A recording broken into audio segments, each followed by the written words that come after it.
যে সকল কারণে যুগ যুগ ধরে উম্মত ধ্বংসপ্রাপ্ত হয়েছে, তার মধ্যে অন্যতম একটি কারণ হচ্ছে আল্লাহ যখন কাউকে অনেক ধন সম্পদ দিয়েছেন, এই ধন সম্পদ নিয়ে সে মানুষের সাথে অহংকার করেছে।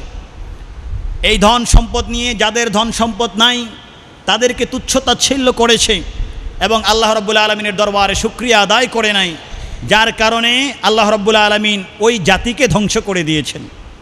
ধন সম্পদের অহমিকা তার অন্তরের মধ্যে চলে আসছে, অহংকার চলে আসছে, অন্যকে তুচ্ছ-তাচ্ছিল্য করা, অন্যকে হেয় প্রতিপন্ন করা, অপমান করা, এটা চলে আসছে, যার কারণে আল্লাহ ওই জাতিকে ধ্বংস করে দিয়েছেন। যেমনটা রব্বে করিম অনেক লম্বা করে সূরাতুল কাসাস 20তম পারা 28 নম্বর সূরার মধ্যে তিনি উল্লেখ করেছেন। কারুনের আলোচনা দিয়ে, কে না জানে কারুনের কথা। হযরত মূসা আলাইহিস সালামের উম্মত ছিলেন কারুন, সাইয়্যিদুনা মূসা আলাইহিস সালামের উম্মাহ ছিলেন।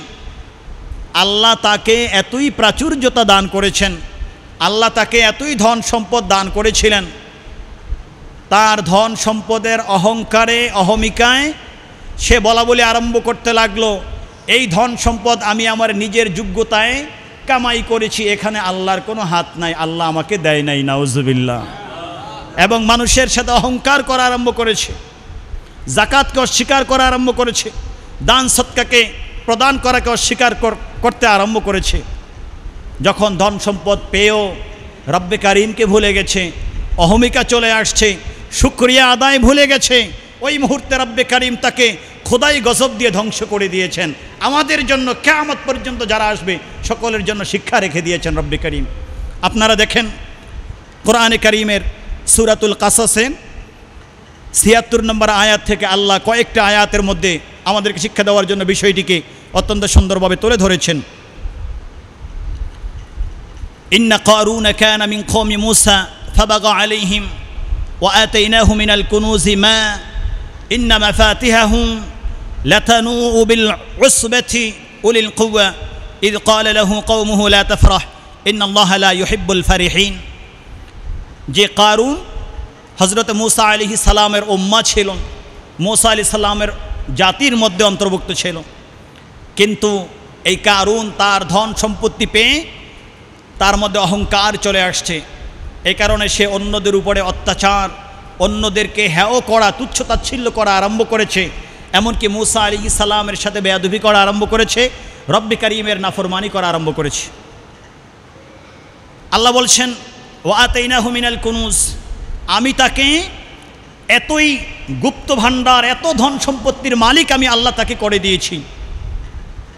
তার ধনভাণ্ডার, তার কোষাগারের যেই চাবি ছিল, ওই চাবিগুলোকে যদি একত্রিত করা হতো, একসাথে রাখা হতো, ওই চাবিগুলোকে বড় একটি শক্তিশালী দল মিলেও ওই চাবিগুলোকে কাঁধে বহন করা কষ্টকর হয়ে যেত। সুবহানাল্লাহ। এটা এই জন্য বলছি আল্লাহ তাকে কত ধন সম্পত্তি দিয়েছেন। তার ধন সম্পত্তিগুলো যেই কোষাগার, যেই গুদাম ঘরের মধ্যে রাখা হতো, ওই গুদাম ঘরগুলোর যেই শুধুমাত্র চাবি, ওই চাবিগুলো যদি ওই সময়ের শক্তিশালী একটা দল কাঁধে বহন করত, তাদের জন্য ওই চাবিগুলো কাঁধে বহন করা কষ্টকর হয়ে যেত। এখন চিন্তা করেন তার কতগুলো কোষাগার ছিল, সে কত বিশাল সম্পদের মালিক ছিল। এই আয়াতের ব্যাখ্যায় মুফাসসিরিনে কেরাম উল্লেখ করেছেন যে তার এক একটা চাবি ছিল আঙ্গুলের মতো। তার চাবির সংখ্যা এতটাই বেড়ে গেল, ওই সময়ের 40টি মতান্তরে 60টি, 40 থেকে 60টি বাহন, ওই সময়ের বাহন ছিল গাদা, খচ্চর, ঘোড়া, ওট, এগুলা ছিল ওই সময়ের বাহন। এখন থেকে ধরেন প্রায় 4-5 হাজার বছর আগের আলোচনা, ইতিহাস। ওই সময়ের 40 থেকে 60টি বাহন, 60টি ওট বা খচ্চর বা গাদা, তাদের কাঁধে যদি এই চাবিগুলো দেওয়া হতো তাহলেও তারা ওই চাবিগুলো বহন করতে পারত না। এত ধন সম্পদের মালিক আল্লাহ তাদেরকে, কারুনকে দিয়েছেন। ইয ক্বালা লাহু কওমুহু লা তাফরা ইন্নাল্লাহা লা ইউহিব্বুল ফারিহিন। যখন তাকে তার সঙ্গী সাথীরা পরামর্শ দিল, শোনো ধন সম্পত্তির মালিক আল্লাহ তোমাকে বানিয়ে দিয়েছে অহংকার করার জন্য না। ধন সম্পত্তির মালিক তোমাকে বানানো হচ্ছে অন্যকে তুচ্ছতাচ্ছিল্য করার জন্য না, তোমার নবীকে তোমার রবকে অমান্য করার জন্য না। সাবধান হয়ে যাও, বেশি আনন্দিত হয়েও না, কারণ আল্লাহ যারা বেশি আনন্দিত হয়, অহংকার অহমিকা যাদের চলে আসে, আল্লাহ তাদেরকে পছন্দ করেন না। ৭৭ নম্বর আয়াতে তারপরে চলে আসছে ওয়াবতাগি ফীমা আতাকাল্লাহুদ দারুল আখিরা ওয়ালা তানসা নাসীবাকা মিনাদ দুনিয়া ওয়া আহসিন কামা আহসানাল্লাহু ইলাইক ওয়ালা তাবগিল ফাসাদা ফিল আরদি ইন্নাল্লাহা লা ইউহিব্বুল মুফসিদিন। শোনো, আল্লাহ তোমাকে যেই মহান ধন সম্পত্তি দিয়েছে, এই ধন সম্পত্তি দিয়ে আল্লাহ রাসূলকে, আল্লাহকে খুশি করার চেষ্টা করো। আল্লাহর খুশির বিপরীতে তুমি যেও না, কারণ যারাই এর বিপরীতে গিয়েছে আল্লাহ তাদেরকে ধ্বংস করে দিয়েছেন। তাদের ধ্বংস অনিবার্য, তারা ধ্বংস হয়ে গেছে, তাদের ধ্বংস হয়ে অনিবার্য ছিল। হ্যাঁ, ধন সম্পত্তি তুমি যা যা দরকার অপচয় না করে তুমি ব্যবহার করো, কিন্তু অপচয় করবে না, অহমিকা করবে না, অন্যকে তুচ্ছতাচ্ছিল্য করবে না। আল্লাহ এটা পছন্দ করেন না। ৭৮ নম্বর আয়াতে তারপরে বলা হলো ক্বালা ইন্নামা উতীতুহু আলা ইলমিন ইনদি আওয়ালাম ইয়ালাম আন্নাল্লাহা কাদ আহলাকা মিন ক্বাবলিহি মিনাল কুরুনি মান হুয়া আশাদ্দু মিনহু কুওয়াতান ওয়া আকথারু জামআ ওয়া লা ইউসআলু আন যুনুবিহিমাল মুজরিমুন। আল্লাহ এখন রিপ্লাই দিচ্ছেন কারুন বলছে, এই ধন সম্পদ তো আল্লাহ আমাকে দেন নাই, এগুলো আমার নিজের কামাই। এত ধন সম্পদের আমি মালিক হয়েছি, 40 থেকে 60টা ওটের বোঝা আমার ধন সম্পদের কোষাগারের চাবিকেও বহন করতে পারে না, এত ধন সম্পদ আমার হয়েছে। এগুলো সব আমার যোগ্যতায়, এগুলো আমাকে কেউ দেয় নাই। আল্লাহর নেয়ামতকে সে অস্বীকার করতে আরম্ভ করেছে। আল্লাহ তখন বললেন, সে কি জানে না এই ধরনের অহংকারের কারণে, নেয়ামতকে অস্বীকার করার কারণে কারুনের পূর্বে তার চেয়ে আরও শক্তিশালী জাতিকে আমি আল্লাহ সমূলে ধ্বংস করে দিয়েছি, তাদের অস্তিত্বকে আমি বিলীন করে দিয়েছি। পৃথিবীর ইতিহাস থেকে, পৃথিবী থেকে তাদের নামকে আমি আল্লাহ মুছে দিয়েছি। সাবধান করে দিচ্ছি, সাবধান হয়ে যাও। ধন সম্পদ আমার নেয়ামত অহংকার করার জন্য না, অন্যকে তুচ্ছতাচ্ছিল্য করার জন্য না। যখন তুচ্ছতাচ্ছিল্য করা হবে, পূর্ববর্তী জাতির মতো তোমাদেরকেও ধ্বংস করে দেওয়া হবে। তারপরে আল্লাহ বলছেন ফাখরাজা আলা কওমিহি ফি জিনাতিহি, তার ধন সম্পদের বিশাল বহর নিয়ে চতুর্দিকে নর্তকী যারা নাচবে, গাইবে এবং বিভিন্ন ধরনের উপভোগের সরঞ্জামাদি নিয়ে অহংকার বশত সবাইকে তুচ্ছতাচ্ছিল্য করতে গিয়ে সে রাস্তায় বের হয়েছে। ক্বালাল্লাযীনা ইউরিদুনাল হায়াতাদ দুনিয়া ইয়া লাইতা লানা মিসলা মা উতিয়া কারুন ইন্নাহু লাযু হায্যিন আযীম। কারুনের এই ধরনের শোডাউন দেখে, ধন সম্পত্তি, প্রাচুর্যতা, সুখ দেখে অন্যান্য যারা দুনিয়ার লোভ করত তারা বলতে লাগলো, হায় রে, আমাদেরকেও যদি কারুনের মতো ধন সম্পত্তি দেওয়া হতো, অথবা তার মতো সামান্য ধন সম্পত্তি যদি আমাকে দেওয়া হতো, আমাদেরকে দেওয়া হতো, তাহলে আমরাও তো, আমাদের নসিবও তো অনেক ভালো হতো, আমরাও তো অনেক সৌভাগ্যবান হতাম। ওয়াকালাল্লাযীনা উতুল ইলমা ওয়াইলাকুম সাওয়াবুল্লাহি খায়রুন লিমান আমানা ওয়া আমিলা সালিহা ওয়া লা ইউলাক্কাহা ইল্লাস সাবিরুন।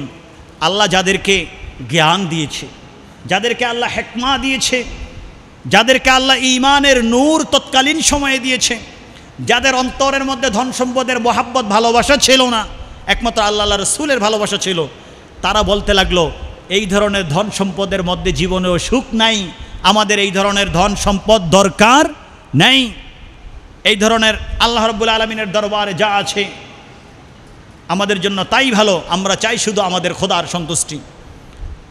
আল্লাহ বললেন, কারুন থামে নাই, সে চলতে লাগছে তার ধন সম্পত্তি নিয়ে অহমিকা করতে করতে। সে যখন রাস্তায় চলতে লাগলো, তার অহমিকার কারণে, অহংকারের কারণে ফাকাসাফনা বিহি অবিদারিহিল আরদা, সে যখন বের হলো রাস্তায় অহমিকা করতে করতে, আমি ওই জায়গায় তাকে, তার যত ধন সম্পত্তি আছে সব কিছুকে, তার দলে যত লোক ছিল সবাইকে একসাথে আমি সমূলে ভূপাতিত করে দিলাম। ভূপাতিত করা মানে কি? জমিনের নিচে ধাবিত হওয়া আরম্ভ করেছে সে, তার ধন সম্পত্তি। হাদিসে পাক প্রমাণ করছে কিয়ামত পর্যন্ত এভাবে সে জমিনের নিচে যাইতেই থাকবে। 4000 5000 বছর আগে ধন সম্পদ নিয়ে অহংকার করেছে, যাদের নাই তাদেরকে তুচ্ছতাচ্ছিল্য করেছে, অপমানিত করেছে, আল্লাহ আল্লাহ রসুলের মেহেরবানি তার উপরে ছিল, সেটাকে অস্বীকার করেছে, নাফরমানি করেছে। এই জন্য আল্লাহ বলছেন আমি তাকে, তার সহযোগীকে, তার ধন সম্পদ সবগুলাকে আমি ভূপাতিত করে দিয়েছি। তখন থেকে জমিনের নিচে যাচ্ছে, কিয়ামত পর্যন্ত শুধু যেতেই থাকবে, জমিনের নিচে যেতেই থাকবে। আপনারা যারা মিশরে যদি গিয়ে থাকেন অথবা কখনো যদি মিশরে যান, আপনারা দেখবেন, আমরা কয়েকবার দেখেছি যে আপনার কায়রো শহর থেকে মোটামুটি একটু দূর রয়েছে বহায়রা নামক জায়গায়, সেখানে বহায়রা কারুনের ধন সম্পত্তিগুলো যেভাবে আল্লাহ যেই জায়গায় আল্লাহ ভূপাতিত করেছেন, বিশাল এরিয়া নিয়ে ওই জায়গাটা জলভূমি হয়ে গেছে, সেখানে পানি, আর ওই পানি থেকে পচা গন্ধ আসছে। বিশাল এরিয়া, সেই পানির মধ্যে কেউ প্রবেশ করতে পারে না, সেই পানির মধ্যে কেউ প্রবেশ করেও না। ওই জায়গাটা এটা আযাবের একটা জায়গা। আল্লাহ ওই জায়গাটা রেখে দিয়েছেন। কেন রেখে দিয়েছেন? যেন পরবর্তীতে যারা যায় ধন সম্পদ নিয়ে অহংকার করে, অহংকারের আগে বারবার যেন চিন্তা করে কারুনের মতো ধন সম্পত্তি হয়তোবা এখন পর্যন্ত, তারপরে এইরকম ধন সম্পত্তির মালিক হয়তোবা আল্লাহ কাউকে বানান নাই। তার চেয়ে বড় ধন সম্পত্তিশালী কারুনকে আল্লাহ ধ্বংস করে দিয়েছেন। সুতরাং ধন সম্পদ নিয়ে অহংকার করার কিছু নাই, তুচ্ছতাচ্ছিল্য করার কিছু নাই।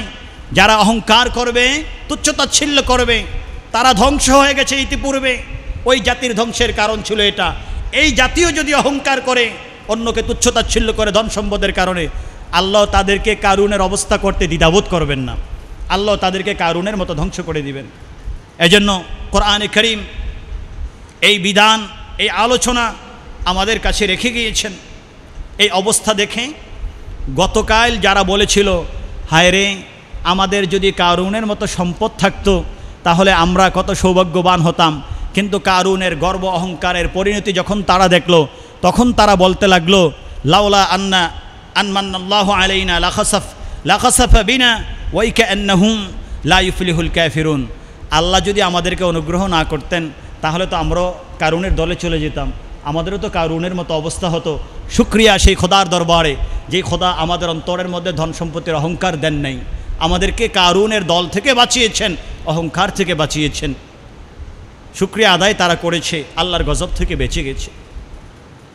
কোরআনে কারীম দীর্ঘভাবে আলোচনা করেছেন শুধু এটা বোঝানোর জন্য, এই জাতি যুগ যুগ ধরে যারা ধ্বংস হয়ে গেছে, তাদের ধ্বংস হওয়ার অনেকগুলো কারণ।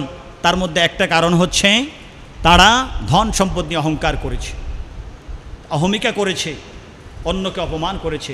এজন্য আসুন, যাদের কাছে যে পরিমাণেই ধন সম্পদ থাকুক না কেন, এটা যেন অহংকারের জায়গা না হয়, এটা যেন রব্বে কারীমের খোদার দরবারে শুকরিয়ার কারণ হয়। লা ইন শাকারতুম লা আযীদান্নাকুম, তোমরা যদি শুকরিয়া আদায় করো আমি অবশ্যই তোমাদেরকে আরও বাড়িয়ে দিব। আল্লাহ রাব্বুল আলামিন আমাদেরকে যেই নেয়ামত দিয়েছে, কাউকে অনেক ধন সম্পদ দিয়েছে, তাও কাউকে অনেক জ্ঞান দিয়েছে, কাউকে অনেক বড় আল্লাহ শিক্ষক বানিয়েছে, অনেক বড় লিডার বানিয়েছে। আল্লাহ এক একজনকে এক একটা কোয়ালিটি দিয়েছে, এক একজনকে এক একটা জায়গায় আল্লাহ নেতৃত্ব দান করেছে, এক একজনকে এক একটা জায়গায় আল্লাহ অন্যর থেকে আলাদা করে দিয়েছে। কেউ যেন তার গুণের দ্বারা অহংকার না করে, কারণ এই গুণের মালিক কিন্তু আমি না, আমার কাছে রাখা হয়েছে আমানত হিসাবে। এই গুণ যিনি আমাকে দিয়েছেন তিনি হচ্ছেন আমার রব, তিনি আমাকে পরীক্ষা করছেন। আমি যদি এটার মূল্য দিতে না জানি তাহলে কিন্তু এটা নিয়ে যাবেন এবং আমাকে এমনভাবে ধ্বংস করবেন, আমার ধ্বংসটা কিয়ামত পর্যন্ত যারা আসবে তাদের জন্য দৃষ্টান্ত হয়ে যাবে। আল্লাহ যেন আমাদেরকে সবক গ্রহণ করার তৌফিক দান করেন, আল্লাহ যেন আমাদেরকে বুঝার তৌফিক দান করেন। আল্লাহুম্মা আমিন।